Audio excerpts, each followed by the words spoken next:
so we were snorkeling off of a boat that was anchored in about 10 to 12 feet of water. My husband and I were both snorkeling at the time. After entering the water, I saw a shark. In the Bahamas, we see sharks all the time, so it didn't necessarily alarm me. I was a little bit paying attention to my surroundings a little bit more because of that. But after that, I saw a nice big stingray and chose to follow that stingray only about 15 feet from the boat, and the stingray at one point abruptly left, and that's when the incident occurred. And the shark hit me from behind. I knew immediately that it was a shark bite, and I also, in the top point of my mind, realized my husband was in the water. So when I surfaced, I knew that I had to very clearly communicate what was going on to get my husband out of the water, and then I had to get my face back in the water so I could swim for the boat. And so I did.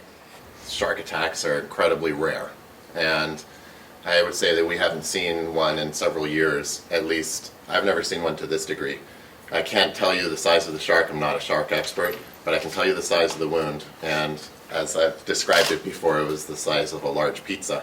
I mean, it was just an enormous surface area. The soft tissue destruction was dramatic, and the fact that Lacy was able not only to get out of the water and swim to the boat, but also to have the presence of mind to be worried about her husband, and just basically to be able to take care of herself and deal with all of this.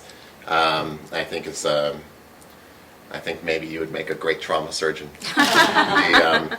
The ability to maintain composure in this sort of instance is something that makes the difference between survival and death sometimes. And her the instincts that she had, I think someone else probably would have succumbed to this, but Lacy survived it because of her positive attitude and her determination, and I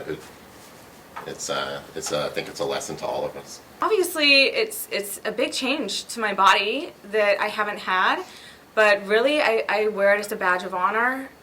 It's by God's miracle that I'm here, and every time I look at my injury, it reminds me that I'm so blessed to be here. Every day that I'm on earth is a new and exciting day, and it's a day for me to fight and live on, and I'm proud of it. Ready to go home. Ready to hug some necks of some friends and family, and I really am going to miss this team here.